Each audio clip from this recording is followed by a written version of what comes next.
The webinar will run for 1.5 hours. It is being recorded, and the recording will be available on WRI India's YouTube channel. Speakers are kindly requested to remain on mute when they are not speaking.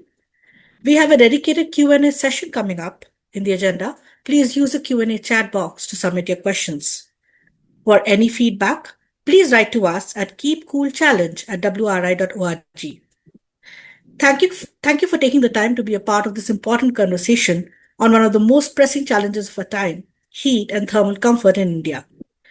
Today's session will help us understand the urgency of heat challenge in India, introduce the innovation challenge and its vision, walk you through how you can participate in the challenge, and bring together leaders across sectors to discuss how we can collectively create solutions.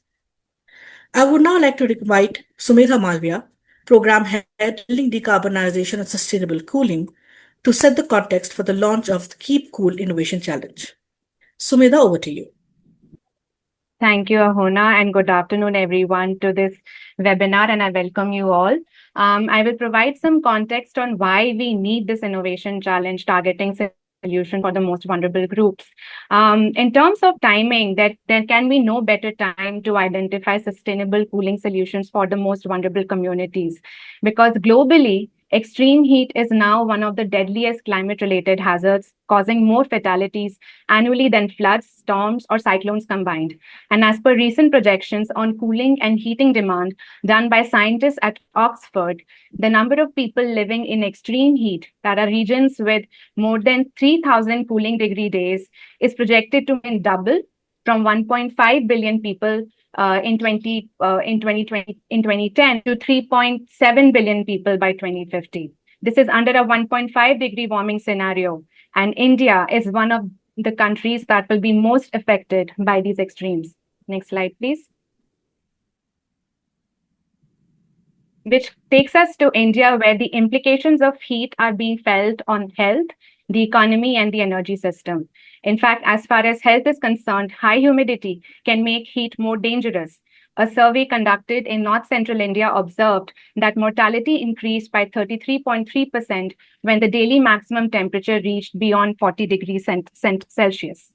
On the economic impact side, India lost 5.4% of its GDP to the impact of extreme heat on services, manufacturing, agriculture, and construction sectors in 2021. This is as per a report by Climate Transparency International. India's electricity system is also increasingly vulnerable to extreme heat because high temperatures not just push the demand for cooling, but also reduce supply reliability. And if we look at how heat is being understood, visualized, and mapped, we need to also get more sophisticated about understanding and assessing heat. One of the ways to do that is to look at relationship between temperature, humidity, wind, and solar radiation through the Universal Thermal Climate Index that provides a more physiologically realistic measure of how heat is felt compared to air temperatures or other simple indices. The graph on the right, which has been put together by my colleagues in the data team, shows the maximum UTCI in the first 3 months of 2026 alone. And as you can see, it indicates the increasing share of population exposed to these maxima across the country. Next slide, please. And heat is unequal, as we all know. Its cascading impacts are often underestimated, and the response to heat through cooling is unequal as well. India has one of the lowest per capita energy consumption for space cooling, and there are significant gaps between met and unmet cooling demand. High upfront costs of conventional cooling equipment and technologies and the high energy costs for running or operating these equipment prevent access to the most conventional cooling sources that are out there. And access to cooling, whether it's the physical infrastructure itself or the environmental factors that provide cooling for keeping people cool outdoors or indoors, and the systems for cooling remain unequal.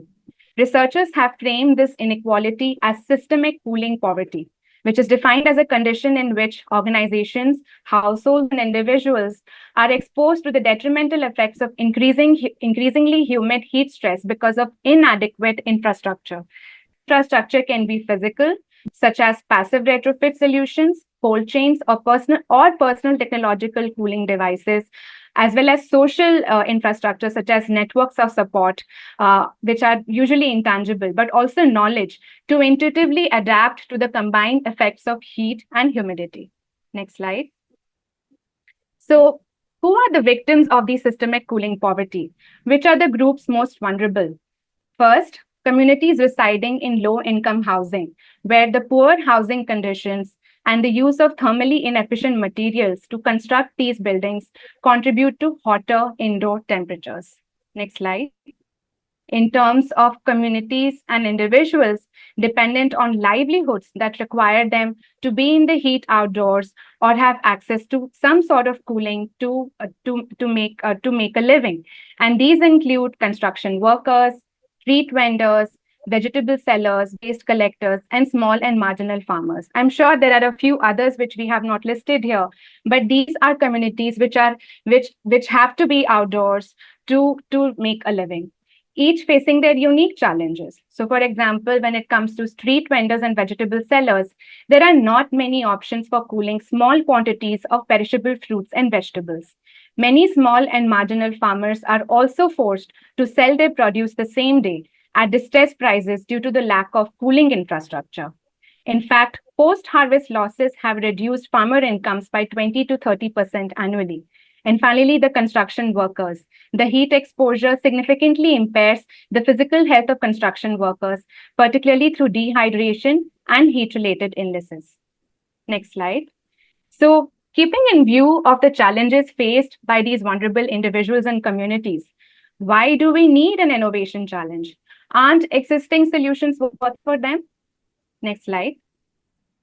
Existing solutions are falling short since needs are diverse, often invisible, and need to be deployed in the specific context. Given the nature of informality that exists across sectors, conventional cooling solutions are usually built for formal sectors. Many solutions, especially when it comes to cold chain systems, are fixed, are centralized, are designed for large production volumes, and are highly dependent on reliable electricity. It's also to be noted that the innovation ecosystem tends to overlook low-income users. And if we don't address these gaps in the ecosystem, we run the risk of locking in high carbon and high energy inequitable cooling transition. So, why are we running this innovation challenge? We are running this innovation challenge to help leapfrog to low energy, climate appropriate, and inclusive cooling pathways, help de-risk early stage ideas, encourage human-centered design, support solutions which are non-air conditioning, perhaps even non-electric, and hybrid solutions, crowd in entrepreneurs, researchers, startups, NGOs, and grassroots innovators. The idea is to support multiple solutions pathways, not just one technology. Next slide. And what types of solutions are we looking for? This is a sustainable cooling, and we hope that these solutions are sustainable and represent the five pillars of the principles of sustainable cooling. Solutions that are low on environmental impact, solutions which prioritize vulnerable groups, are easy to implement, reliable, and effective, solutions that are low cost to own, operate, and maintain, solutions that support livelihoods, as well as solutions which are climate sensitive by design. So, for example, passive design solutions to reduce the need for mechanical cooling. This is the way we perceive the innovations and the solutions segment to look like, and there could be other ways of looking at it. But we wanted to leave the audience with an understanding of the kinds of solutions we're looking at, especially targeting the most vulnerable communities, which we have, just described to you. With that, I'm going to hand over the next segment to my colleague, Jubin Matthew. Jubin is a senior manager strategy at WRI India, and he's also the coordinator of the Keep Cool Innovation Challenge. Over to you, Jubin. Thank you so much, Sumedha, for setting the context brilliantly here. Let us now take a closer look at how the challenge is structured. This challenge is designed to surface and support solutions that can respond to heat in practical, scalable, and context-relevant ways in India. Um, on the slide, you'd see the challenge overview divided into three focus categories. So starting with category A, which is design solutions, the focus here is on addressing heat gain, and in other words, we're looking at solutions that can reduce how much heat buildings absorb and retain. This could include architectural design and material-based interventions that helps stabilize indoor temperatures, whether for new buildings or retrofits. Then we have the category B, which is cooling technologies. This particular category focuses on reducing ambient temperature and preserving perishables. The challenges addressed here are broader and highly critical, like food loss and nutrition security, productivity, and worker comfort, um, and overall human health. We're looking for cooling technologies that can work in a variety of contexts, especially where conventional cooling may be inaccessible, expensive, or unreliable. Over to the third category, which is category C, which is personalized comfort. The focus here is personalized or adaptive cooling. The challenge addressed again is delivering comfort at an individual level where and when people need it the most. This opens up the doors to solutions that are more localized, targeted, and responsive to different users, settings, and needs.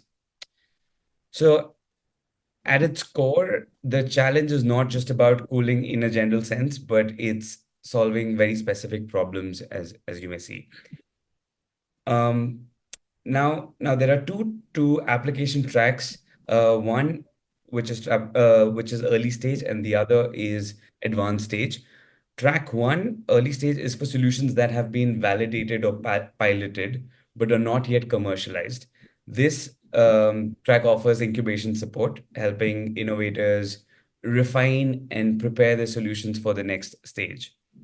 This could include researchers, early startups, practitioners, NGO-based innovators with promising ideas and early prototypes. Whereas track two, which is advanced stage, is more for market tested solutions with documented thermal performance evidence. And this particular track focuses on acceleration support, so helping solutions with traction, and scaling further and expanding their solution. So this may include your established startups, SMEs, social enterprises, or even academic spinouts, which are ready to scale. Um, what is important to look here is we're open to any legally registered entity based in India, and they are free to apply to either of the tracks that are mentioned above. So whether you are proving a solution or scaling one, there is a pathway within this challenge for you. Next. So let me walk you through what the journey looks like for our innovators. The Keep Cool Challenge will run over a period of 6 months, beginning May, with a cohort selection by an external jury. From this, the top 10 innovative solutions will be selected to join the challenge. Each selected innovator will then undergo a detailed assessment to identify their specific growth challenges and needs so that we can tailor support based on whether they are in where they are in their journey. As part of the challenge, each solution will have the opportunity to pilot and validate their impact across different climatic zones, and our field teams will support them in this process. Throughout the journey, the participants will gain access to a series of masterclasses and workshops that will be curated to their specific needs and designed to strengthen both their technical solutions as well as their pathway to scale. And finally, this all leads up to a demo day towards the end of the year. where innovators from both tracks will showcase their solutions, and the top three winners will each receive up to 10 lakhs. Yeah. Next. Now, an innovation challenge like Keep Cool is designed to address a wide range of problems, as Sumedha had highlighted in the context setting. And that means that we are likely to see solutions at very different stages of development. Uh, so, to truly support this diverse cohort, we have partnered with a set of incredible organizations, as you see on the screen, who will bring in expertise through workshops, masterclasses, mentorship, and also play key roles across the jury and demo day as well. We're extremely proud to announce our partners, CARBSE, which is the Center for Advanced Research in Building Science and Energy, at CRDF, which is the CEPT Research and Development Foundation, as knowledge partners. Um, we also have Social Alpha and ACT as our innovation curation partners. And finally, we have Upaya Social Ventures as investment partners. We're excited to have them on board as we build and scale impactful cooling solutions together over the course of the year. Thank you. Over to you, Ahona. Thank you so much, Jubin, for the comprehensive overview. We will now move into the next segment of today's session, which is the panel discussion on the ecosystem perspective. To moderate this conversation, we have with us Mr. Madhav Pai, CEO of WRI India, who brings deep expertise in urban development and climate issues. Joining him are the distinguished panelists, Sheila Patel, founder and director of Society Promotion of Area Resource Centers, or SPARC, and Global Ambassador for Race to Resilience. She has spent decades advancing community led, inclusive climate resilience solutions for vulnerable populations, bridging grassroots innovation and global policy. And we also have with us Ms. Deepa Singh Bagai, Country Director of NRDC India, Natural Resources and Defense Council of India, leading efforts to accelerate sustainable and climate resilient development.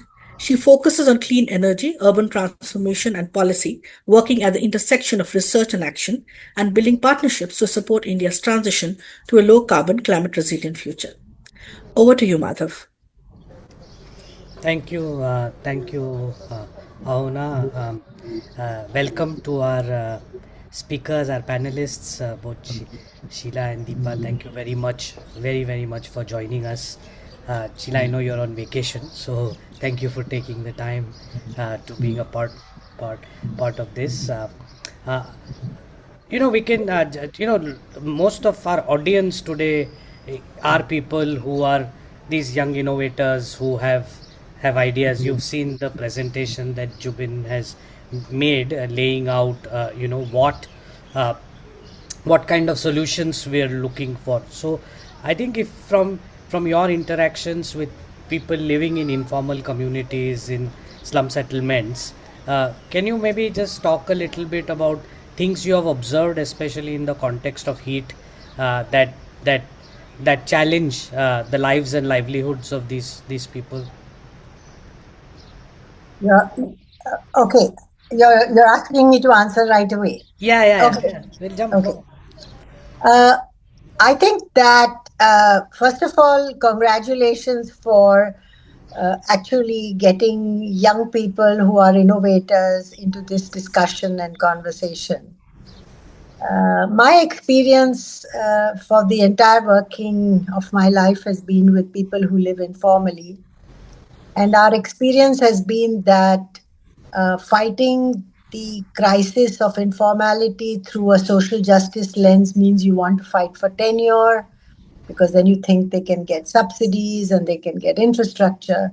And what we have learned in the last 40 years, that even very ambitious programs don't even cover 5 to 10% of the people who live informally.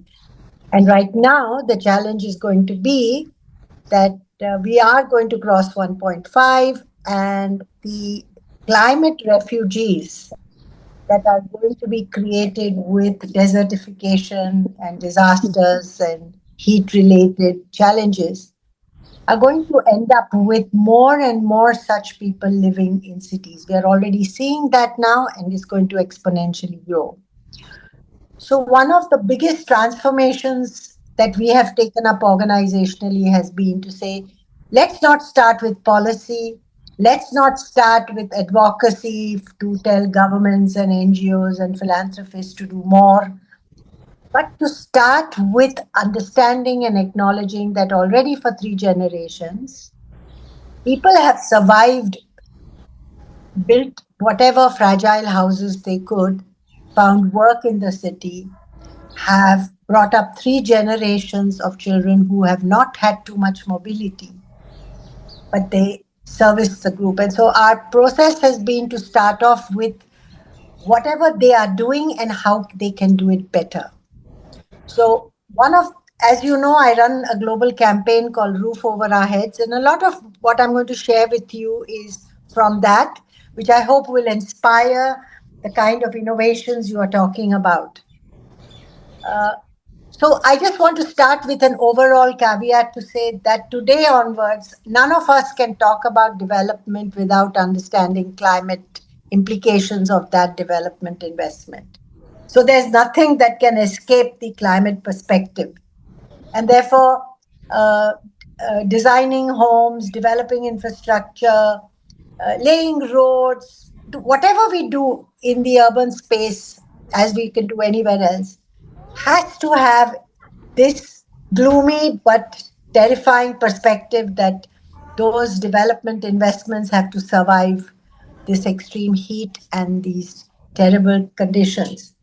So, one of the first things that we did was we started off by saying, let us look at all the practices that we have done as innovators, as NGOs, and as interventionists that have been dysfunctional.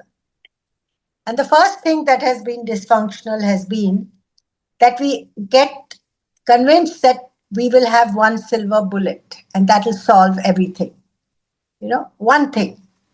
So, out of that comes my first advice to everybody that we will need hundreds and hundreds of innovations that have to work across different things. And so, our work lies in trying to understand how people build their homes, what resources they put in, what are the things that are smart and robust, and what needs to change. And out of that, to produce materials, designs, construction methods, and demonstrate to both the formal and the informal market locally of the potential of providing these kind of resources, not just out of the goodness of our hearts, but because it is very smart thing to do. And many of those processes have implications for larger construction systems. So that would be something I feel. The other thing which I feel very strongly is that whenever we do these kind of programs, we focus on the innovators, but we don't focus on the accountability they have to the solutions that they produce. Very often, they are very smart solutions. But how do we develop criteria that ensure that those for whom you make it can use it? So I want to stay in this genre, but I'm just giving you a taste of what I'm going to be saying. Sheila, I want to come to this question. This is the most important question, and this is where we really, also how we engage as with the solutions in these communities, etc. So, come to. Thank you, Deepa. Thank you for joining us. Also, I thought maybe you can start little bit with, NRDC has been working on the challenges of heat, both, with the salt pan workers, with MSMEs. So if you can just and as again you've been working with Ahmedabad Municipal Corporation, so there's a very diverse experience that NRDC has. So maybe if you can just reflect on that and the experience with some of the aspirants for this challenge, and then we'll come back to how we can also provide them some support and thinking to move forward. But over to you. Thank you, Madhav. Thank you for having me on this panel. I have the privilege of now being on a panel with two people who I admire deeply. Madhav, I have met not so long ago, but ever since I've met you, Madhav, I've been a great admirer of the leadership you have provided to WRI and the new things that you're doing with WRI. WRI is an excellent and old institution, and the way they are doing these new things, including this innovation challenge, is very inspiring. Dipaji, you are frozen on my screen. Oh dear, is Okay, this now better it's now? okay. Now it's better. Hey, it's And okay now. Yeah. of course, I want to tell Sheila ji that I have been part of her fan club since I was a probationer in Missouri. And that was the first time when she came to Missouri. She was also a much younger activist at that time, but still a excellent activist. And in fact, my professor at the academy, who was a Maharashtra cadre officer, later left the IS to join Shilaji and work with her, and has been over so many years my mentor and inspiration. So, first of all, I want to thank Madhav, I want to thank WRI, and I want to thank Shilaji for the privilege of being on this panel. Uh, Madhav, like you mentioned, NRDC has been working on extreme heat in many, many different contexts. And it is true that what extreme heat has done to India and all over the world, and especially to, I guess, the global south, is that it has made it clear that cooling is no longer a concern for the future. It is rising temperatures are already affecting us. It's a public health concern, it's a productivity concern, it's an economic stability concern, and it's in the range of all these areas where we have worked with vulnerable communities, whether they were construction workers or street vendors or salt pan workers, as you mentioned. And for them, we realized that this has had devastating consequences, not just consequences which just may impact peripherally livelihoods or something. But what is also very heartening is that we have tried to do small things, put in systems in place that have actually been able to address some of these challenges, which is what you were getting at. So, for example, with the salt pan workers who work in under extreme heat and extremely harsh conditions, the changeover from diesel to solar was life changing for them.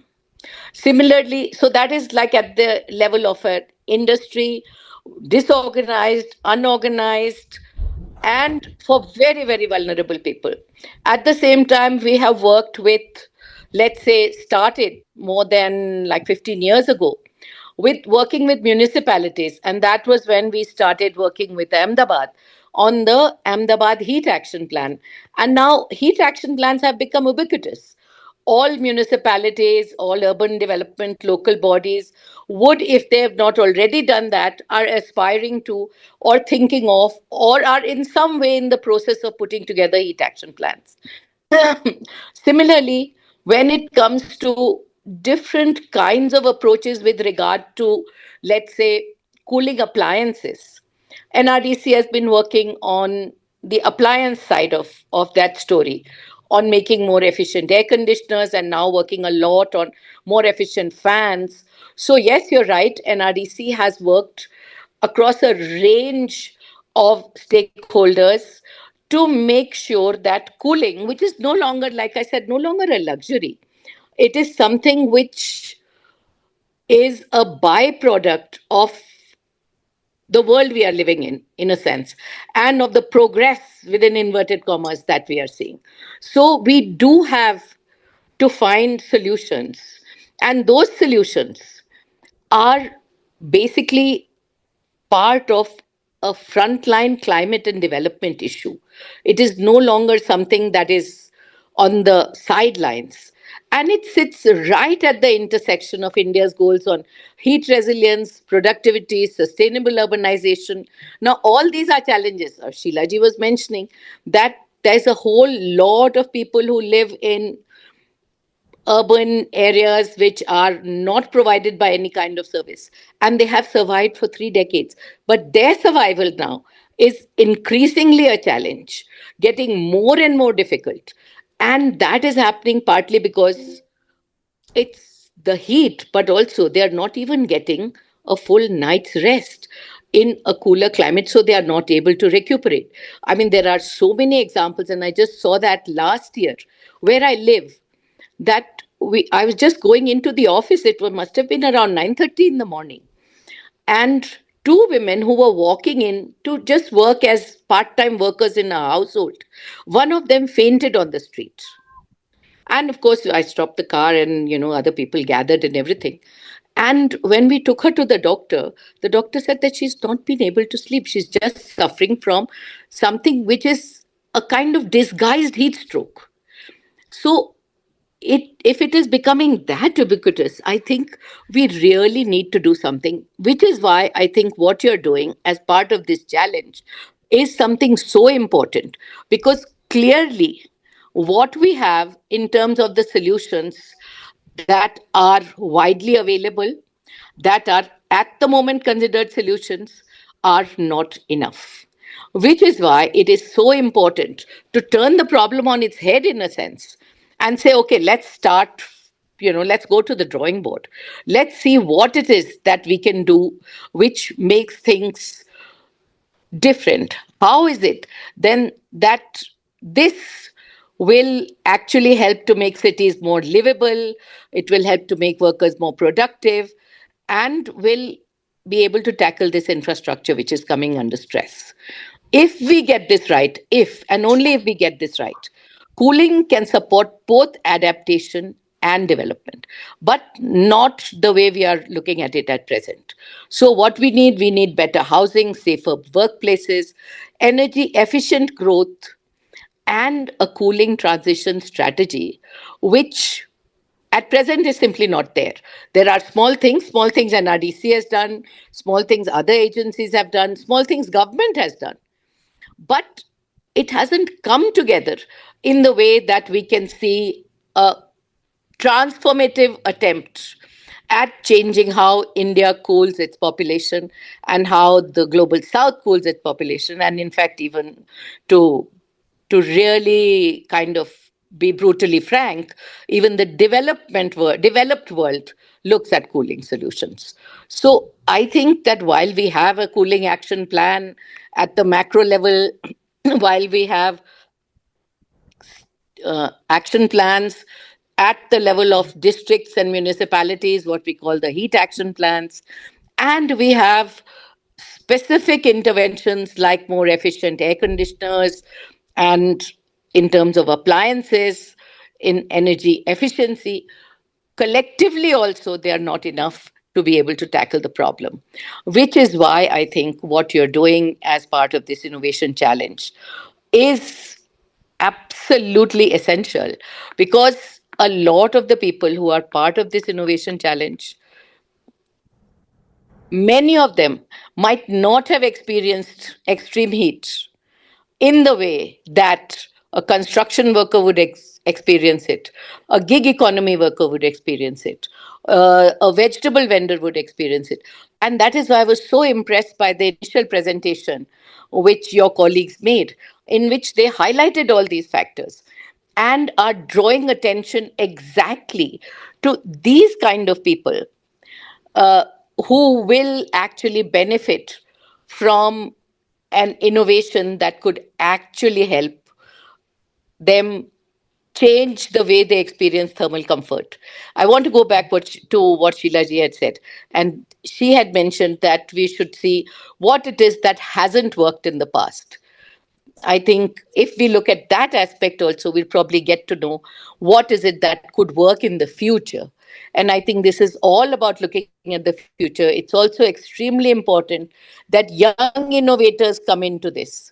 You see, for So people let me like come back me, to you. getting Let me the come back to you. I'm yeah, going to sort of do this a little more question and answer style. We'll get some questions also along the way.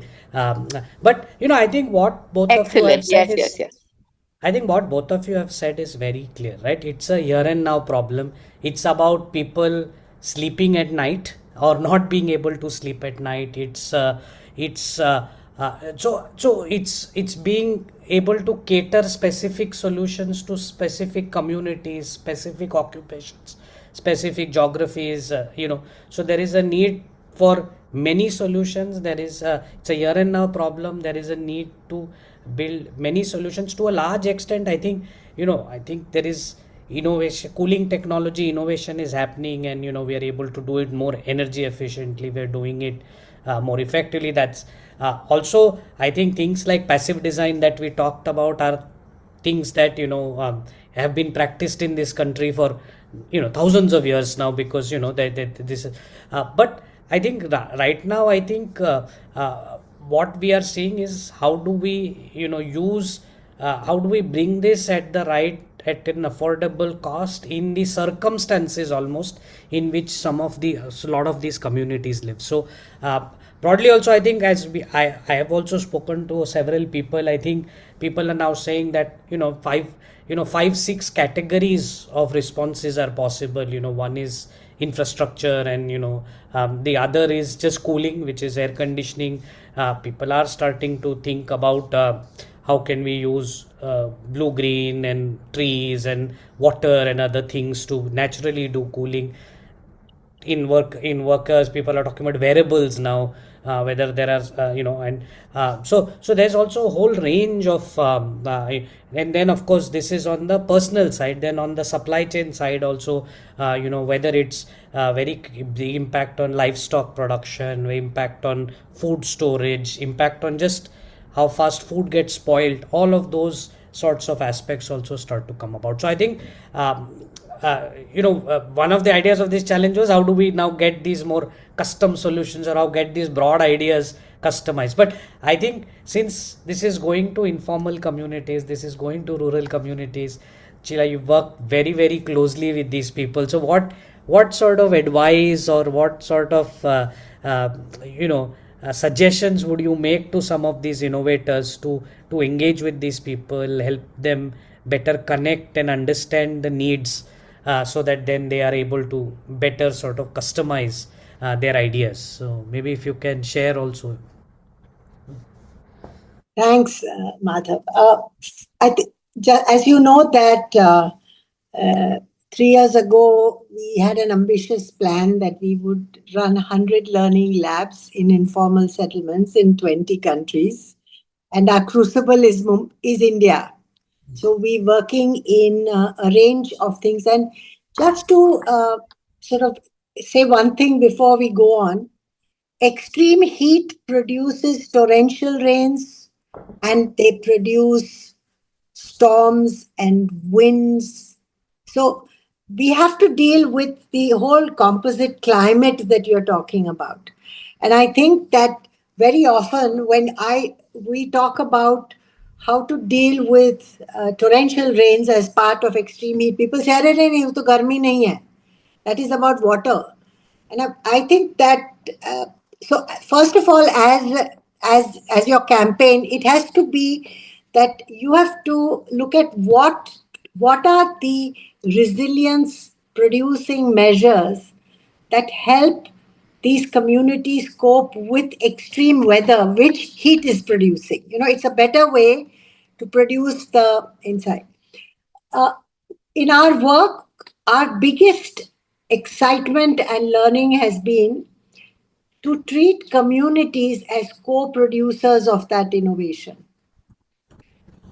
We have unfortunately adopted the elitism of the North, where we say that we are doing the research, we are the scientists, we know all the technology, so we will tell you what is good for you.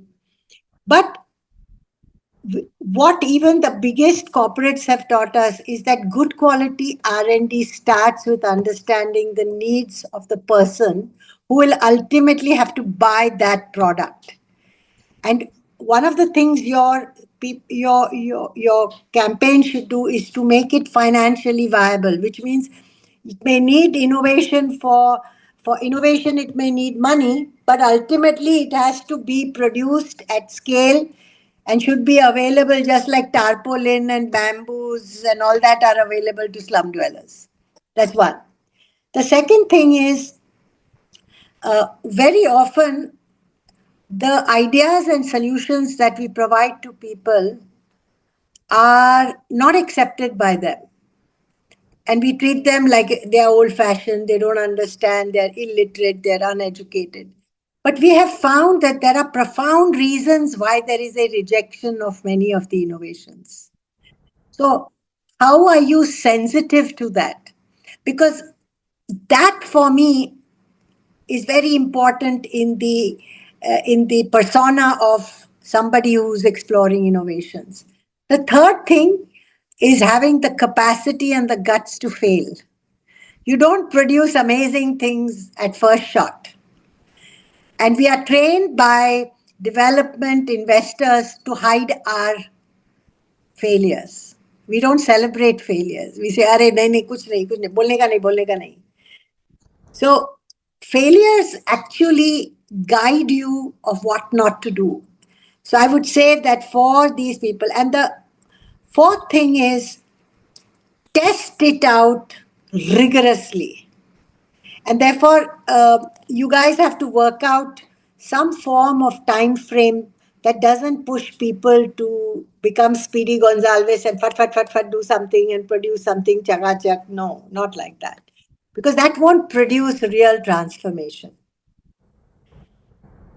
And the fifth thing is, how are you going to support the investments needed for these to become business plans? No, Because thank you that's so. doing right now. That Yeah, every so last part. yeah. Therefore, along with, so you have to Shark Tank sort of thing also with the guys who do produce innovative, smart ideas. So back to you. Thank you. Deepaji, there is a question also, and maybe you are well placed to answer this. I think a lot of times, uh, uh,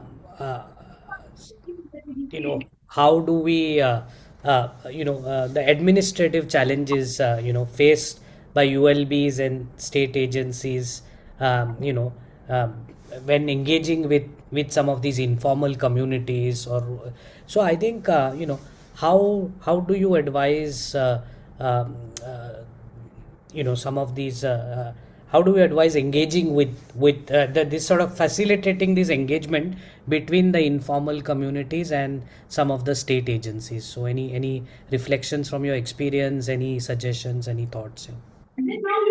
Thank you, Madhav. See, this is one big challenge because we have like what we might call watertight government systems. And a lot of the informal communities, which are most affected by the challenges of extreme heat or extreme weather, which actually results in extreme heat and so many other problems which the informal communities face, there is no real system of engaging with them. So while we have been working on heat action plans in some of the very unusual kind of settings, for example, a setting like Varanasi. Now, Varanasi has a huge floating pilgrim population, so they don't have like a um, organized place where they are living. They don't have land title. These are people who have come, some of them, to live in Varanasi and to even die there because of some of the cultural practices, etc. So some of them are extremely poor, some of them thrown out of their houses. So these are kind of very like a, how should one say, a Varanasi was for us a microcosm of the country in so many different ways. So I think one of the things that we had to do perforce was to encourage the municipalities, the municipal administration, to understand that the formal settlements are not the only places where we need to find challenges, because a lot of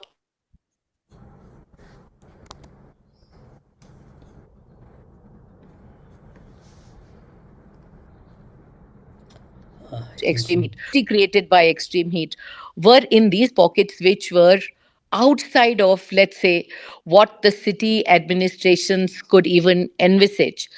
And their solutions in the beginning are usually conditioned by very strong government regulation and a regulatory framework that we have inherited from, you know, a colonial mindset, etc., whatever that might be, or let's just say historical legacy.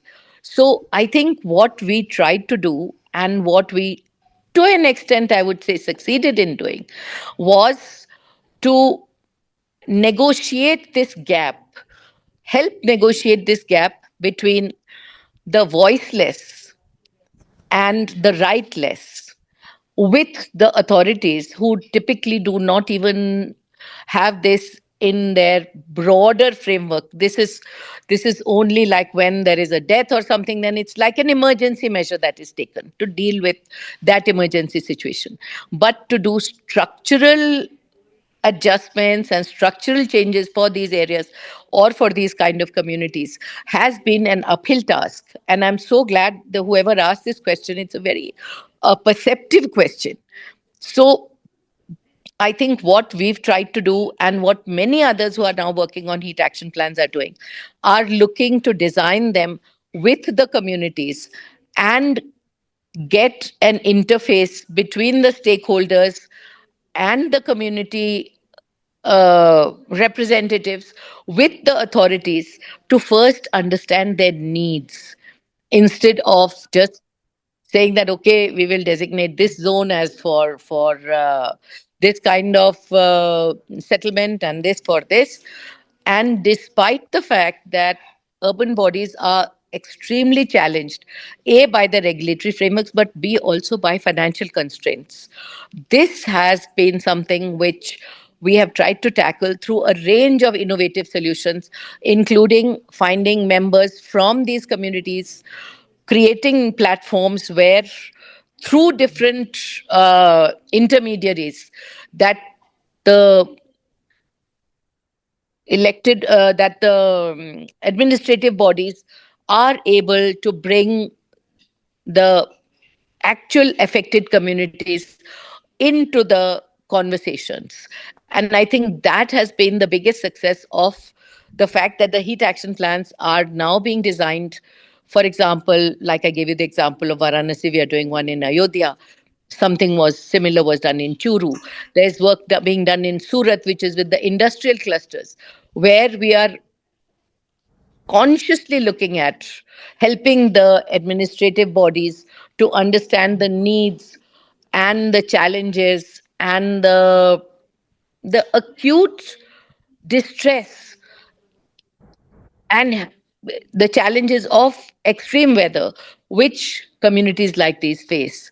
And that, I think, helps in both getting a more nuanced understanding of the needs and therefore a more nuanced understanding of what might be the responses to these challenges. It's not perfect, there's a lot of work to be done.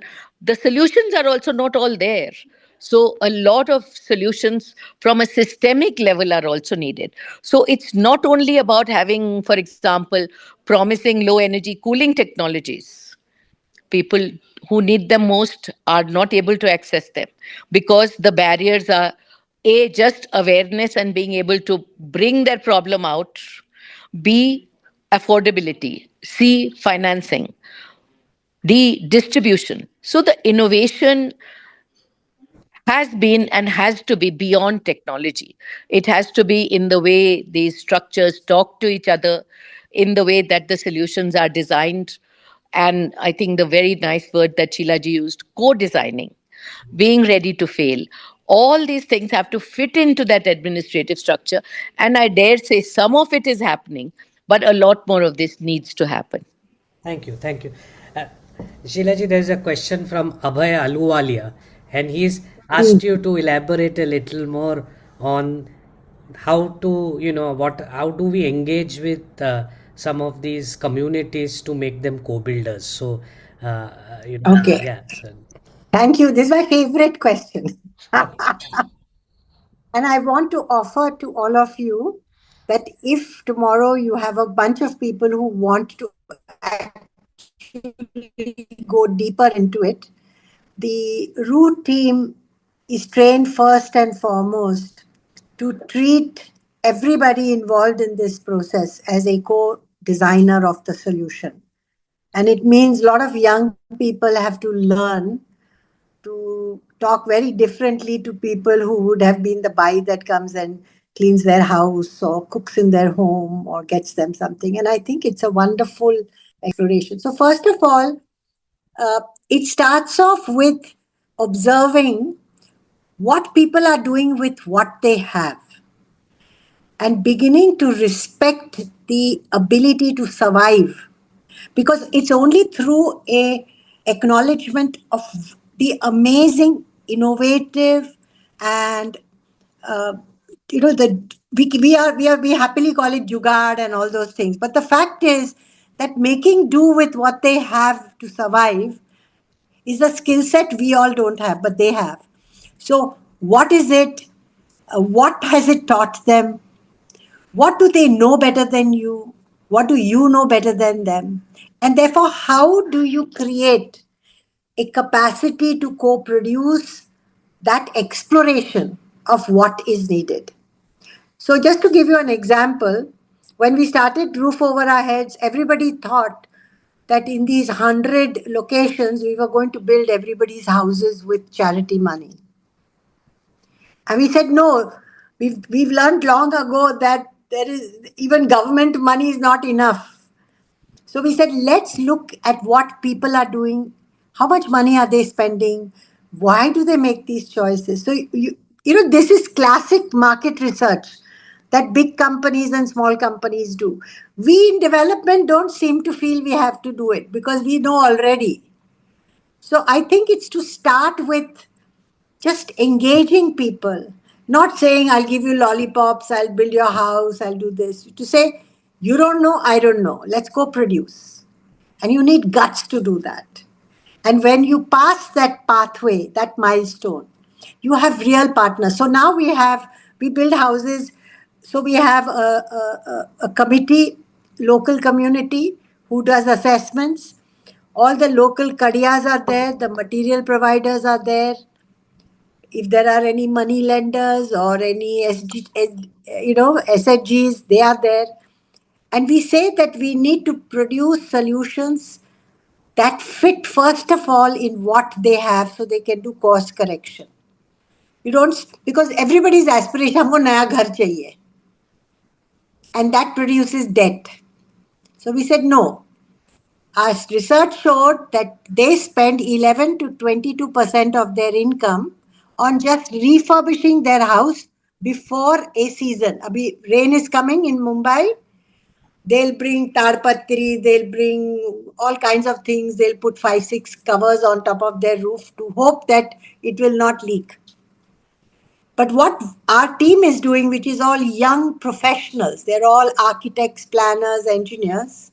They give us 2 to 3 years of their life to slog like this. And what we do is we say, in that much money, what can we produce that can last for 5 years? So that next year you do the next level. So we've developed a 2, 3, 4 phase upgrading to get a full house.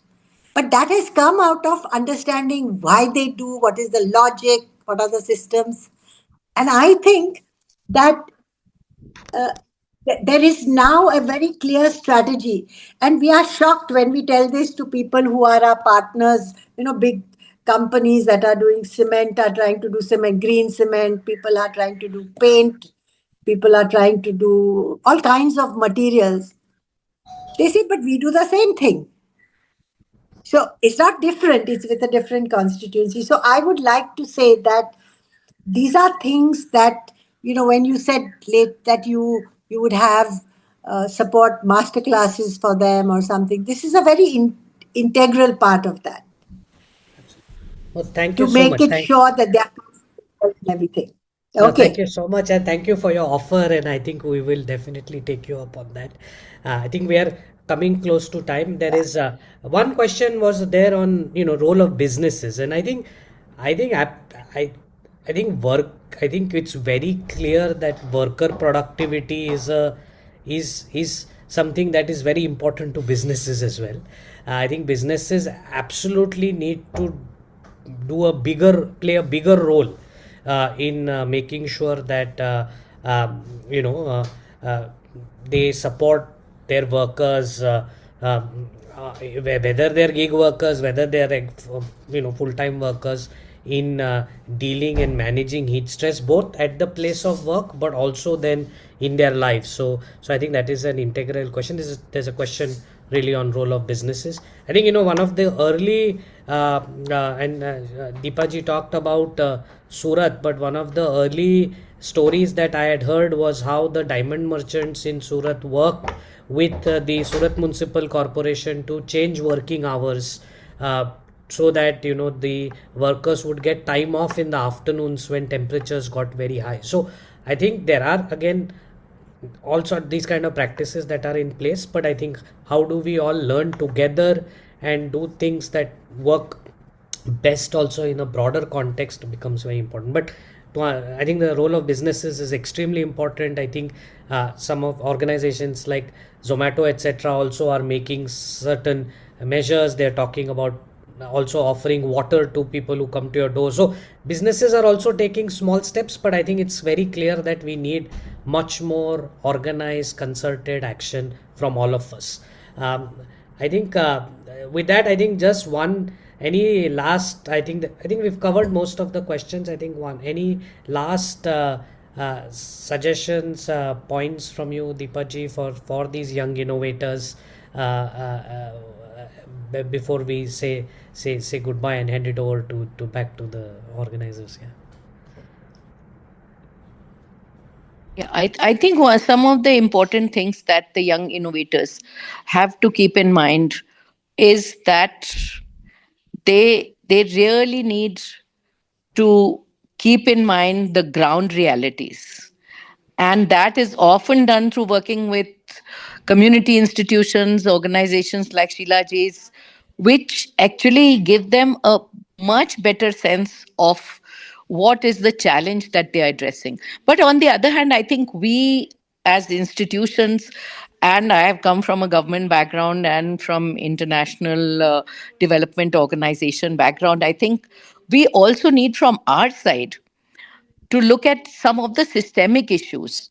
So one is the innovators themselves looking at how the challenge is, and what the challenge is and how they can address that challenge. But we also have critical roles to address in setting standards and enabling policy, demand through procurement. So those systems also need to be addressed. And innovation should therefore not be looked at just as technological innovation. And I think that is something which you and I, as WRI, NRDC, as other stakeholders in the government, people like Sheilaji, we have to come together to look at the whole ecosystem for making these innovations real. So it's not enough to have a good innovation, to have the jugaad, but how is it that we can have platforms that actually then connect these innovators with the governments and the communities, so on both sides. So the hand holding, both from understanding the complex nature of the problem and trying to solve it, but also through putting in place systems that would enable these innovations to become financially viable and scalable. So I think the innovation has to be across the spectrum. And I think there's a lot more work to be done. I think not only at the level of these young innovators who are part of this challenge, but of people who are working on the systems side also, to make sure that this becomes a game changer and actually transforms the landscape, not just in terms of providing an innovation, but also making it workable. No, thank you so much. Thank you to both of you. I think this is just the beginning. We hope we will keep you engaged through this process. And like you said, we've also tried to partner with Social Alpha and with CEPT, CRDF and others also, who can also provide some of that systemic support. And of course, I think the responsibility on us also to see what can be done much more systematically, to make sure that really we are able to do something at the scale, and at the scale that is really required to really challenge this real the problem that's going to continue to get bigger and harsher as years come by. So thank you very much. And Jubin or Ahona, I'm going to hand it back to you to continue. Thank you so much. I'm going to leave now. Thanks, Madhav, and you. thanks to Thank you so Thank much. you. Thank you. Thank you. Thank you to all our eminent panelists and even Madhav for those insightful perspectives and taking our time for this panel discussion. It is clear that solving the cooling challenge will require collaboration and even sustained efforts across sectors. So, for those of you interested in applying for the Keep Cool Innovation Challenge, we will now walk you through the application process, timeline, and key details. I now invite Bianca Kapoor, Senior Associate Innovations at WRI India, to take us through this. Bianca, over to you. Thanks, Ahona. I'll just wait for the slides to be shared on screen and then. All right, thank you. I'll begin by going over the eligibility criteria for the challenge. So, in order to apply, your organization would have to be legally registered entity based in India with a solution that addresses cooling and thermal comfort needs, particularly for vulnerable communities. As mentioned by Jubin earlier, we will welcome applications from innovators at either the early stage with a validated prototype or at the advanced stage with a market tested solution ready to scale. Moving on to the important dates for the challenge, the applications open today on April 9th and close on May 8th. So you have about a month to submit your applications. We'll also be hosting 2 FAQ sessions, one on April 16th and one on April 30th. So if you have any questions as you're filling in the form, those are great opportunities to get clarity. I'll now proceed to our application form. In order to fill it, you will have to navigate to our EPSICSS webpage. On the next slide, if we can just go, there's a walkthrough. Yes. So if we can just play this. The application form for the Keep Cool Innovation Challenge by WRI India. Before you get started, you'll need to create an account on EPSICSS if you don't already have one. Once you're logged in, you'll be prompted to fill in some basic details about your organization before the form opens up. This includes information such as a short description of your organization, as well as which stage you are at, and some details regarding whether you are registered or incorporated or not. Following this, you will also have to fill in some basic information about your team, including what your role is at the organization, your location, and relevant links to LinkedIn pages. On the left side of this page, you'll find 2 useful resources. The first is the TOR, which lays out exactly what we are looking for and contains details about the specifics of the challenge. And below that is a write-up summarizing the challenge itself. I'd strongly recommend reading both before you start filling anything in. The form has a mix of mandatory and optional questions, and at certain points, you'll be asked to upload supporting documents, so have those ready before you start. The form starts with some general information such as your organization's profile, your team's contact details, and the name of your solution. From there, it moves into questions about the solution itself. For example, what problem it addresses, how it performs, and who it's for. We also ask about what its environmental and economic impacts are. As you go through the form, you'll reach question 12, where you'll be asked to select your track between early stage and advanced stage. And it's important to choose the right one here. Again, if you are confused, you can refer back to the information on the left side of the page. If you are an advanced stage applicant, please pay attention to the questions not marked as mandatory, as we've added a note in the description to recommend responses, since this will be used to evaluate your applications. Upon completing the details in the form, you can go ahead and submit your application by clicking this button. You will subsequently receive an email confirming that we have received it. The deadline for submitting is Friday, May 8th. For any questions, please reach out to us at keepcoolchallenge@wri.org and we'll be happy to help you.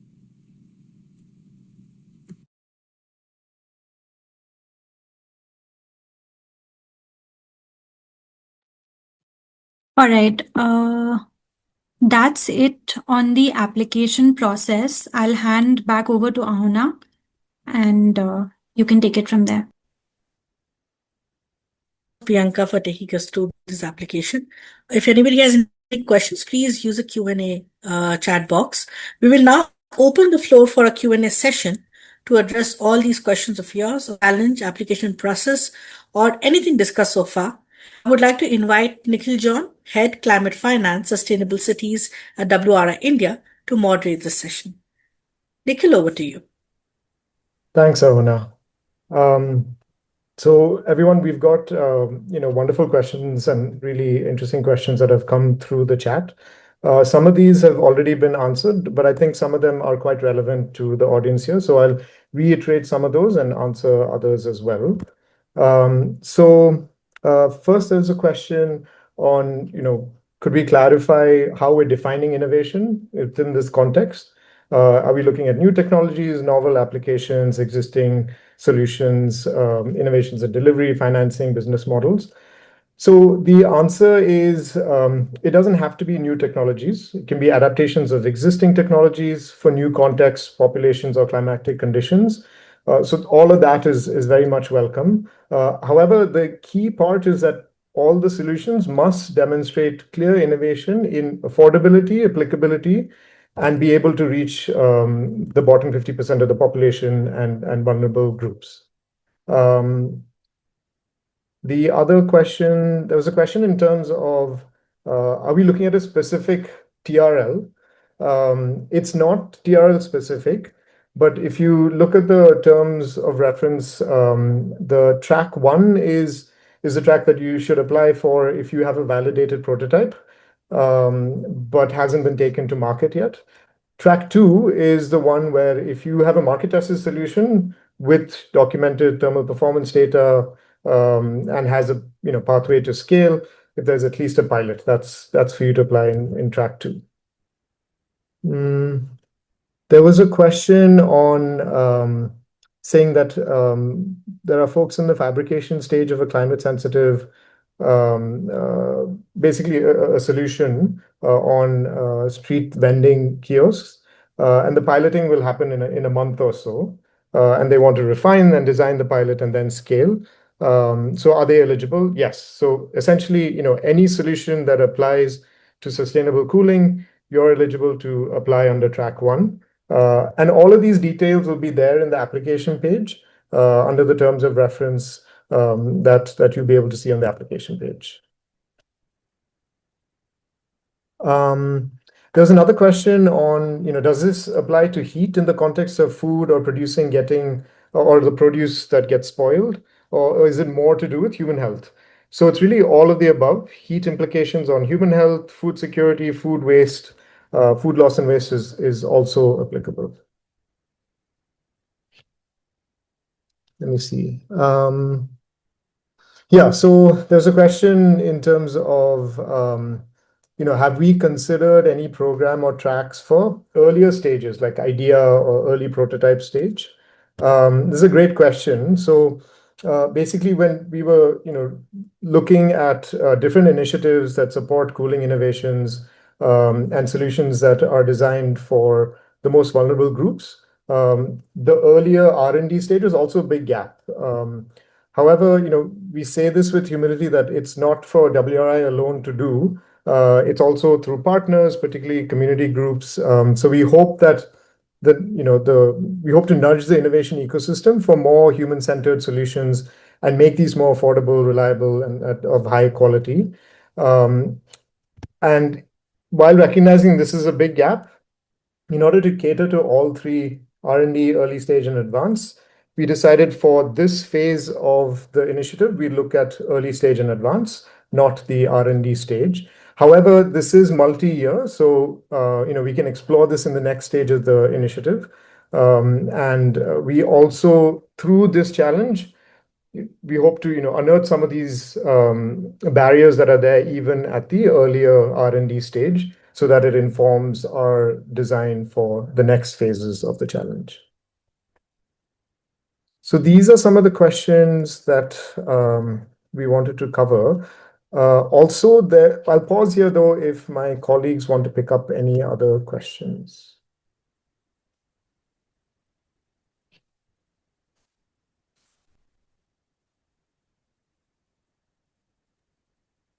Yeah, Nikhil, there is a question in the chat about if we have a ready solution for hot and dry climates for advanced stage, and we are building another solution for composite warm and humid climates relevant for early stages. Do we need to submit applications? The answer is yes, especially if these solutions are in different tracks. So you would be submitting 2 applications.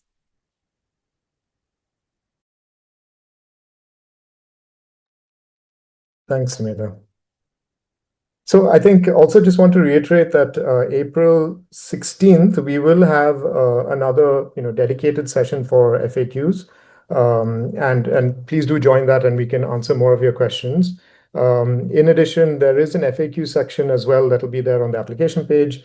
Some of these questions and others will be answered there. Also, there is an email that we dropped in the chat box, which is keepcoolchallenge@wri.org. Please do write to us at that email address for any questions that you have, and we're happy to answer those over email too. Pause if there's any more questions that colleagues want to take up.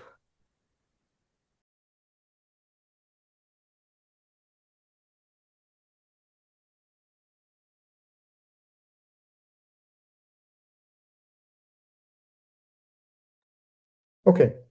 Then maybe we can I'll just say some closing remarks.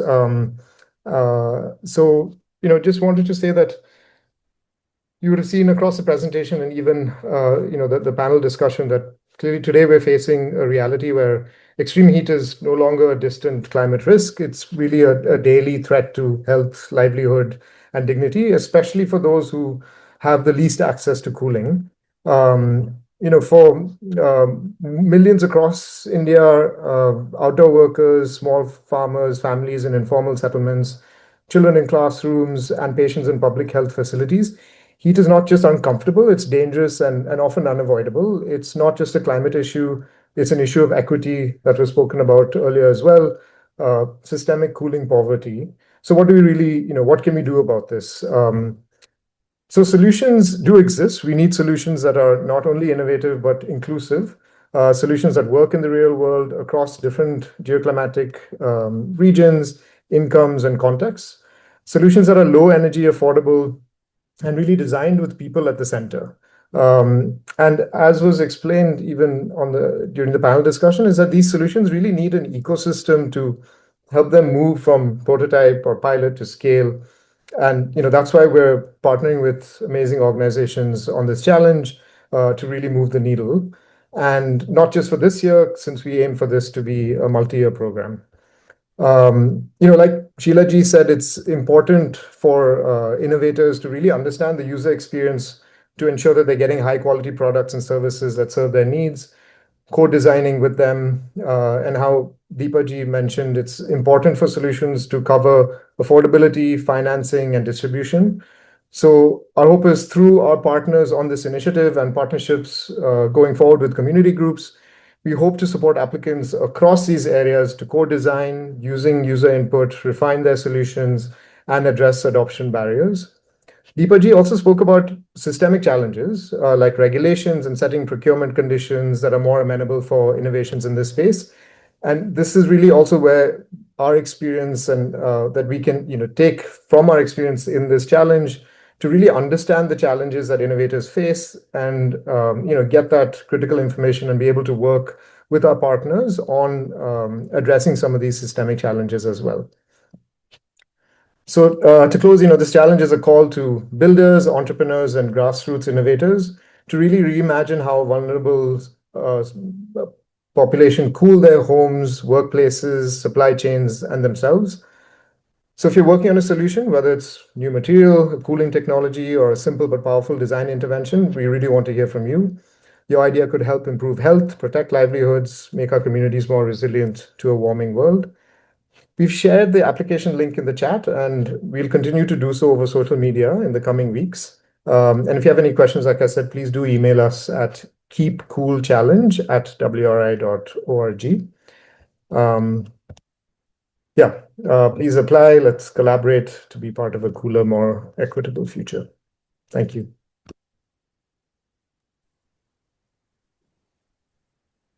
Okay, thank you everyone. We have come to the end of the webinar. Please do take note of the application link and the deadlines and the email address which we have shared. And feel free to reach out if you have any questions. Do follow WRI India on our LinkedIn page, where we would be sharing more updates about the upcoming dates and about this innovation challenge in general. Thank you once again, and we really look forward to seeing your innovations.